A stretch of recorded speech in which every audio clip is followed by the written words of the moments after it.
guys, welcome back to my channel and another video. Today we're going to be discussing all of the books that I managed to read in the month of October, which was 10 books. This was actually a super successful reading month for me because I managed to read physical books, ebooks, and also an audiobook. So I am pretty stoked with how well I have gone this month. I've also been trying to read 10 books a month since January when I read 11. And each month I kind of try to push myself to get to 10 books. Been pretty unsuccessful most months. I get close to 9 books, but we're just going to get straight into discussing all of the books that I did manage to read. So at the end of September, I did start reading a book that I was hoping to read in September because it was part of my September TBR, but unfortunately I didn't get to finish that book, so I did carry it over into October. That book was The Rose Society by Mary Lou. This is the sequel to The Young Elites, and that is also the name of this trilogy. It's a bit of a YA book series. It's the second book series by her. I'm not really enjoying it, but we do focus on our main character, Adelina. So what happened in this society was that this virus or something came through and it killed off all of the adults, but all of the children who survived were marked in some sort of way, and anyone that was kind of marked was labeled a malfetto, and then they have special abilities and powers. Some of them do, not all of them. And then there's this special group called the Young Elites who are basically fighting back against the royal family and everything like that. And Adelina, essentially her father's trying to marry her off. She doesn't like it, ends up killing him, and then ends up falling in with the Young Elites. And in this book she's left the Young Elites and she's on her own, and I believe that she makes her own group called the Rose Society. Because I read a good 60% of this book via audio, I didn't actually pay attention to it because I was working at the time. So I'm very confused as to how it all happened, but I didn't care for it. I also hate the narrator for the audiobook. It's terrible. But I read maybe the last 20% of this book. I'm just not enjoying it. This book series is not for me. Mary Lou is also, I've decided, an author whose books I just don't enjoy, which is fine. I'm literally reading them because this book series I've had on my shelf for a really long time. One of the book series I want to read in 2024. I'm also someone who just really cannot DNF a book. So that's why I am forcing myself to read this book series. But yeah, I just didn't like anything that happened in this series. There was a new main character that I thought I was going to like, but I barely paid attention to her in this. I really didn't like that they brought back a character that died in the first one, and it just all seems very dramatic. And I think she's now in charge of the kingdom, and she's killed the royal family. I don't know, I'm so confused, but I didn't really enjoy it. And I did actually end up rating this one, 2.5 stars. I didn't enjoy it, but it's been read. That's all I really have to say about it, to be honest.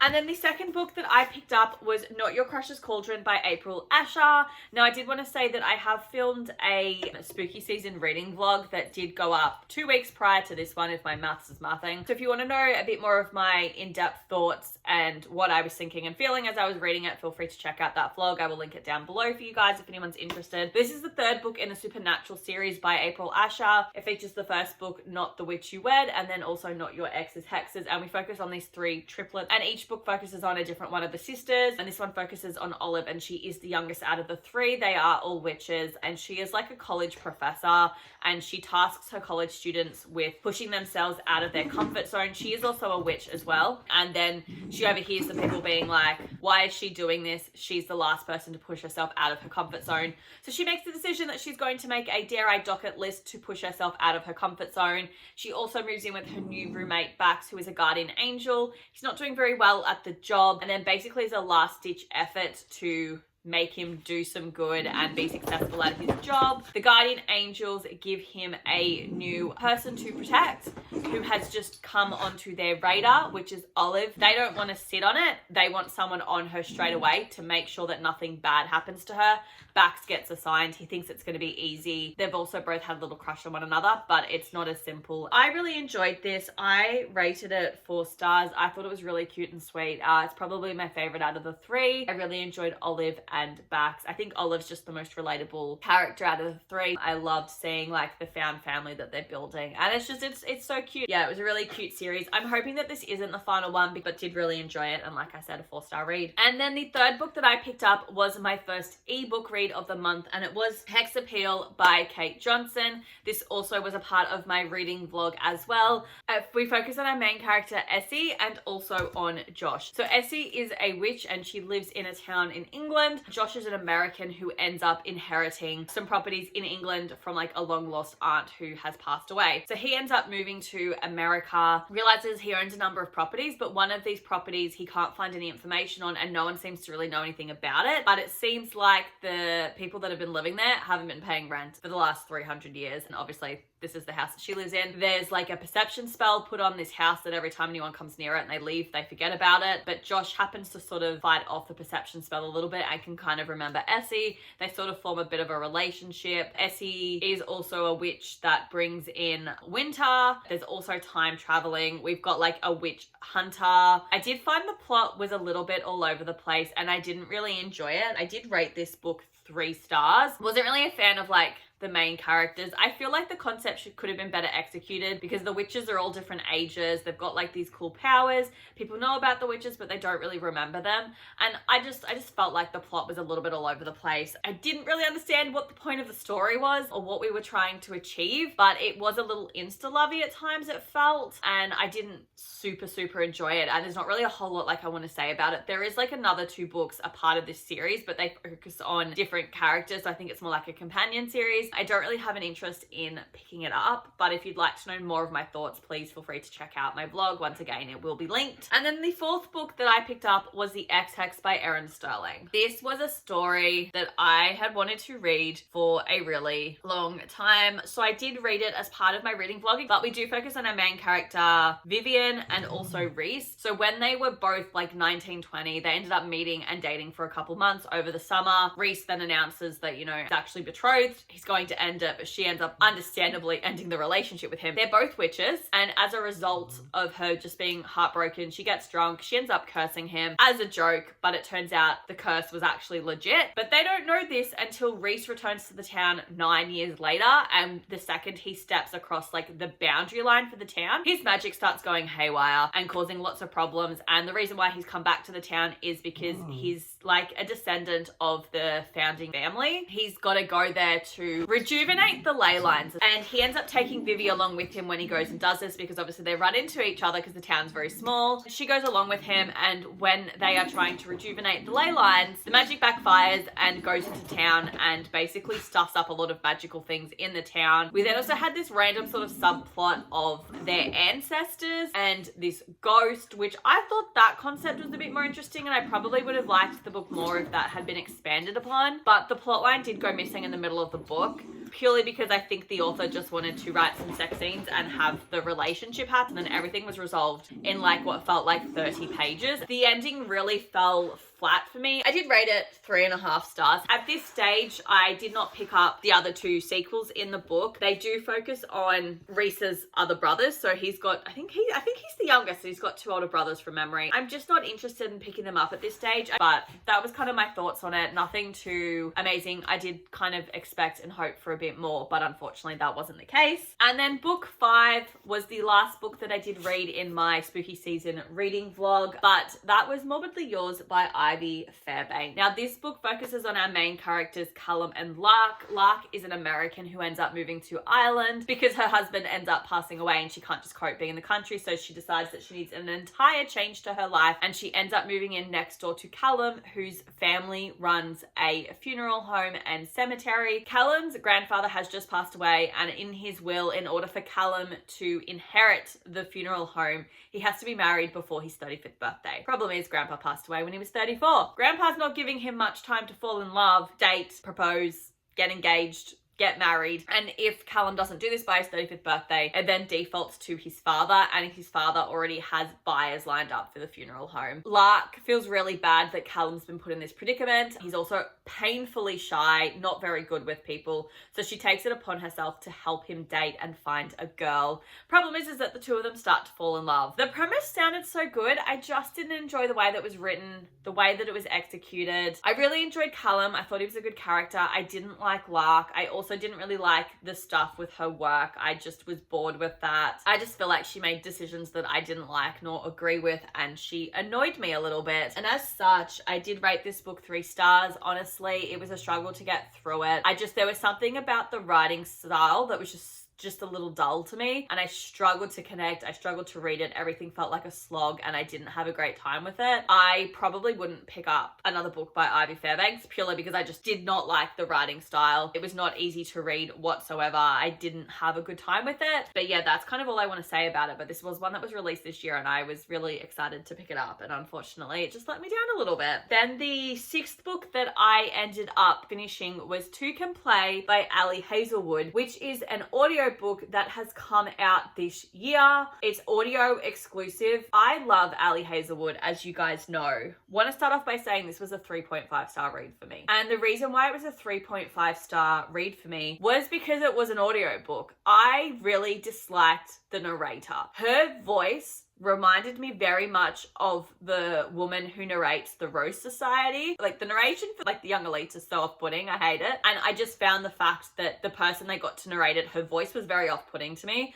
So I didn't enjoy it, and I couldn't really get into it. But I do feel like that if this was made into an ebook, I would have rated it 4.5 stars minimum, I reckon. Like, I really did start to get into it at the end, but the narration was god-awful. My one big also other complaint about it is that I feel like it should have been longer. For me, it cut off too soon, and I wanted more from them. So this is a bit of like a second chance romance slash, I think they also may be marketing it as like enemies to lovers, but that's not entirely correct. But our main character is Viola. The main character male is Jesse. So they both work in video game designing, which is super cool. I love how Ali Hazelwood always takes a really somewhat like niche area and just brings it to life. There are two main characters. They work for competing video game companies. Both of their companies win the contract to design this next game that's super popular. Each company is better at something else. They've said you both have to work together to do it. The problem is that their companies hate each other. He hates her for reasons she doesn't understand or know. She's always had a little bit of a crush on him, but he can't give her the time of the day, pretends he doesn't know her, is always irritated by her, and she doesn't understand what she did to piss him off. So basically, he's a little bit of public enemy number one. I don't think it's enemies to lovers, because the enemies thing is like a whole miscommunication. Like, there's not actually any sort of enemies aspect to it. It's just like a massive miscommunication. That they decide that they're going to go on like a 2-company bonding trip, and basically their Viola and Jesse sort of work through their issues. That's when I started to enjoy it a bit more. And then it basically ends when they get back from that trip, and I was like, excuse me, I feel like I still need another 50 to 100 pages because I don't know what happens with the rest of this story, and I need to know what happens with the video game thing. And it just ended suddenly. So yeah, like I said, 3.5 stars because it was really well written. I think it would be a good story. I think I would enjoy it more if I physically read it. It is the first Ali Hazelwood book that I have listened to via audio. Probably be the last unless she brings out any more audio exclusives, but I just pick a different narrator. I don't know, like it's good, but my preference is that if you want to read it but you don't like audiobooks, just wait for the ebook to come out next year sometime. The audio narration is not very good, and that's just my opinion. So then the 7th book I picked up was one of the books that I had left on my 24 books that I wanted to read in 2024, which was Star Daughter by Shiveta Thakra. This focuses on our main character, whose name I can't remember, Sheetal. Her mother is a star, like from the celestial in the sky, and her father is a human. Humans don't really know that stars walk the earth, because when they did, they basically exploited stars, and stars give humans inspiration in like the creative space. And Sheetal's like nearing like her 17th birthday, and she starts hearing this music that is from her heavenly family, and she ends up injuring her father, and the only way to heal him, because it's like star burn or something, is with the blood of a full-bodied star. So she's got to go to the heavens. Her best friend goes along with her. Anyway, it turns out there's a competition happening to find out who is the next ruling family of the heavens, and Sheetal's family have picked her to represent them. I thought the competition was going to be several different little events, and we'd be competing in different things. No, it's literally one competition, and it's based around the creative arts. And it was just a lot of build-up. I got bored with this. I rated it 3 stars. I really enjoyed the first 30 pages, and then I just got a little done with it because it was so repetitive. It was just dragged on. There was so much political stuff I didn't care for. Her grandparents in the sky kind of sucked. And then there was the plot line with the boyfriend, and then there was another plot line with someone trying to sabotage it. Then we had the plot line with the father being unwell, and all these hidden agendas, and I just didn't care for it. I started skim reading it. To be honest, I don't actually remember what happens. I think the cover is stunning. I will keep the book because I think the cover's stunning and I want to have it on display on my shelf. I'm not going to remember anything that actually happened in this book. I didn't really like Sheila as a main character. I wasn't a huge fan of her best friend. There was also the boyfriend who I didn't really like that much either. It just wasn't the book for me. At this stage, I probably wouldn't pick up another book by this author. This was a standalone, which is nice. I'm glad I finally read it because I have had it on my shelf for a really long time. This just wasn't the book for me. I wasn't really a fan of the characters or the writing style, to be honest. And then book 8 was Emily Wilde's Map of the Otherlands by Heather Fawcett. This is the sequel to Emily Wilde's Encyclopedia of Fairies. This was one that I hesitated to pick up. The book came out earlier this year, but I wasn't a huge fan of the first book, so I was umming and ahhing on whether or not I wanted to pick this one up. But honestly, the cover was super cute, and the third book's coming out, and that cover looks super cute, and oh, my nails matched the little purples. So I caved and I bought it, and I thought this would be a cute, cozy romance to read in October with Halloween. I enjoyed it more than the first one. So we focus on our main character, obviously Emily. She is a fairy scholar, and she does have her partner, Wendell, who is not human. That's all I'm gonna say. And he's a bit of an exiled king, and his family, who have taken over his throne, are now sending assassins to kill him. And Emily, she's published her encyclopedia, and now she wants to actually map the fairy realms. So as a part of doing that, we end up traveling to another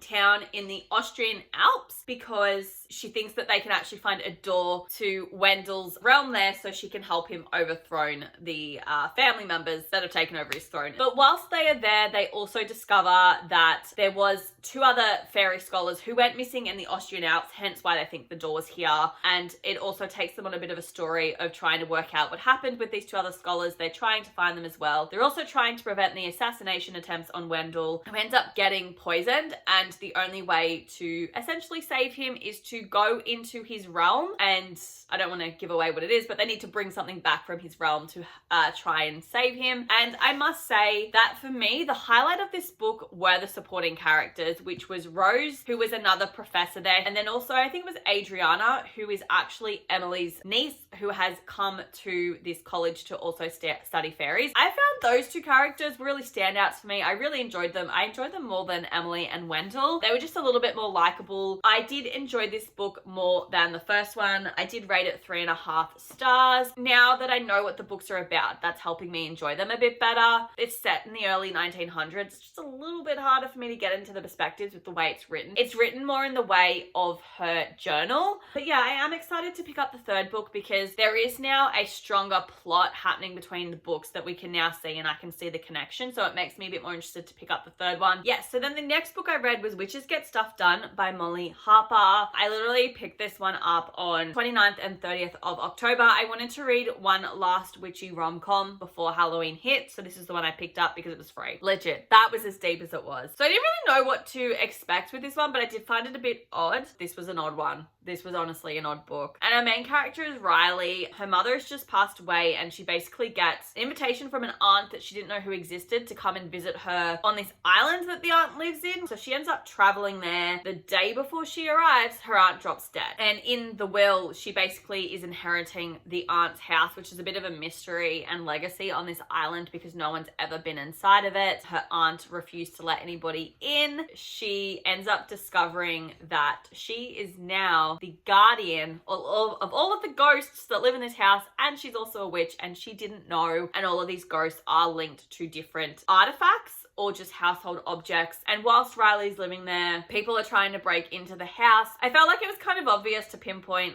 who the villains were. I didn't really enjoy it. I once again rated it 3 stars. I just felt like the plotline was all over the place. And then we also had the love interest Ed and then at the end it just randomly jumped forward several months with absolutely no forewarning or even mention that it had. The timing of everything was weird. I didn't really enjoy it at all. We've made a coven, and there's other books in this series which are actually going to focus on the rest of the coven, but like we discovered what the plot line was and then the book ended. So like I guess the plot line's going to pick up in the other books which focus on the different members of her coven. And I just once again, we sacrificed a plot line for romance that was unnecessary, and I just wasn't a fan of it. I probably wouldn't pick up the sequel, just not a fan of that one. The 10th and final book that I picked up was Cast in Firelight by Dana Swift. This is also one of the 24 books that I'm going to read in 2024. And this is a YA sort of fantasy novel that focuses on witches and wizards. We have our two main characters, Jatin and Adra. They have basically been in an arranged marriage since they were about 9 to 10 years old. You are a magic user if your hands essentially have like symbols on them. Jatin has symbols on both hands, which is what's classed as normal. He gets to go off to the academy to train. However, Adra only has, it's referred to as the touch, sorry, only has the touch on one arm, so her family decide to keep her at home and not send her off. But nobody knows that she is basically going to be their leader once she hits 18 and they have like the marriage ceremony. But she works really closely with Jatin's father and she's really bettering society. They have like magical powers to do with like the elements, but there's like 9 elements and he has control over like 8 of them or 9 of them, whereas she's got control over close to most of them, I feel like, as well. But they discover that basically the firelight that she has been creating, it's meant to be really, really cheap, but it's being stolen by the criminal underground, and she decides that she wants to figure out what's happening with it, why it's being stolen. They both pretend to be other people and end up meeting one another, not realizing that it's their betrothed that they've met, and they kind of fall in love with her pretending like she works for Adra and she's a bit of a peasant girl, and he pretends that he's Jatin's guard. It was just a lot for a YA fantasy novel. I rated it 3 stars as well. I feel like it had potential, but it lost me in the middle. We had a villain that we thought was the villain, and then we decided to change the villain to be someone else, but then we went back to the original villain, and honestly, I didn't really care for it. I feel like it had potential. I just didn't enjoy the way it was executed. I also think that I'm probably a little bit too old for it, and that was part of the reason why I didn't enjoy it. There is a sequel, probably won't pick it up. I'm just glad that I've read it. I did actually think it was a standalone until I was getting halfway through the story. I'm like, there's no way to wrap this up. Not a fan. Probably wouldn't pick up another book by this author in all honesty either. They are the 10 books that I managed to read in October. Let's just quickly run through my stats. Out of my 24 books to read in 2024, I have read 21 of those books. I have 3 books left, which is Slammed, Point of Retreat, and This Girl. And then in the book series to read in 2024, I only ticked off another book, which was The Rose Society, which was part of the Young Elites trilogy. So I still have to finish the 3rd and final book in that. And I still have to start the Slam trilogy. So I started the month on 90 books. I did read 10 books. However, I don't count ebooks and audiobooks because it's like my physical TBR, and I did purchase 2 books that have yet to turn up. So I am ending the month on 86 books. I did read every single day in October, but I also had no 5-star reads this month. On my Taylor Swift reading challenges, I have actually finished this now. My Taylor Swift Eras Challenge, the last album I had to tick off was Midnights, which was a book where something happens at midnight. I have used the X-Hex by Erin Sterling because there were so many things going on at midnight, it just seemed fitting. On my Taylor Swift Speak Now Taylor's Version reading challenge, I did not tick off a single one of those song prompts. I still have 5 to tick off. So anyway, guys, they are the 10 books that I managed to read in October. I hope you guys have enjoyed this video. Let me know in the comments what books you did manage to read in October, and I will see you guys next week for another video. Bye, guys.